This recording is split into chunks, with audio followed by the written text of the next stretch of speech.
បាទមួយប្រកួតនេះជឿថាកីឡាករប៊ុនសុធាគឺនឹងតឹងខ្លាំងហើយបងប្អូនដោយត្រូវប៉ះជាមួយនឹងកីឡាករអឺរ៉ង់ដែលគេមានឈ្មោះថា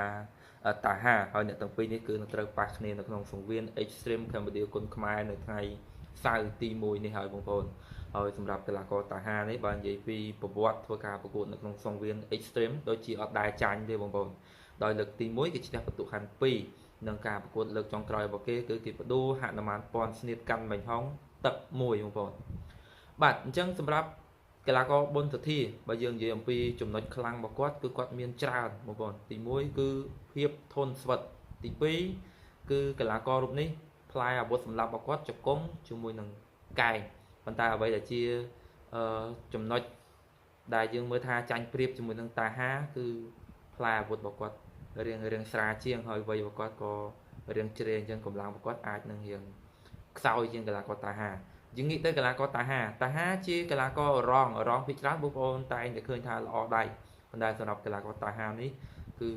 ល្អគ្រប់គ្រឿងបងប្អូនសម្រាប់តាហាជាក់ស្ដែងដោយការប៉ះជាមួយនឹងហាន់2គឺពិបាកចូលគាត់ដែរបងប្អូនដោយស្នៀត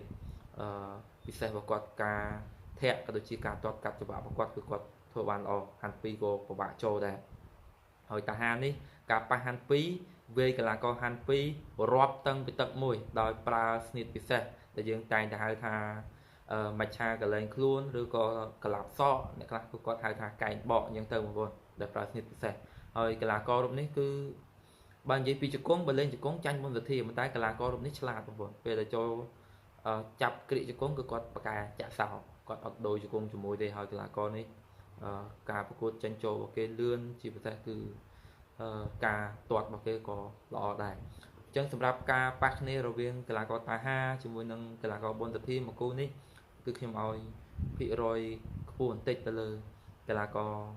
តាហាហើយសម្រាប់មួយគូនេះខ្ញុំជឿជាក់ថាចាញ់ឈ្នះគឺដោយពិន្ទុអត់មានអ្នកសឡប់ទេបងប្អូនហើយគូនេះ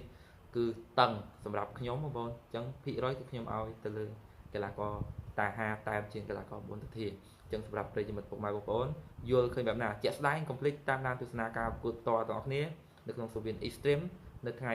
ទី1ខែ8នេះបងប្អូនចំថ្ងៃសៅរ៍អញ្ចឹងកុំភ្លេចចូលរួមទស្សនាការប្រកួតទាំងអស់គ្នាហើយកុំភ្លេចចូលរួម comment នៅខាងក្រោមវីដេអូនេះទាំងអស់គ្នាតើបងប្អូនគិតថាកីឡាកររូបណាមានភាគរយសម្រាប់ខ្ញុំបាទគិតថាកីឡាករតាហាមានភាគរយឈ្នះកីឡាករប៊ុនសុធាដោយពិន្ទុ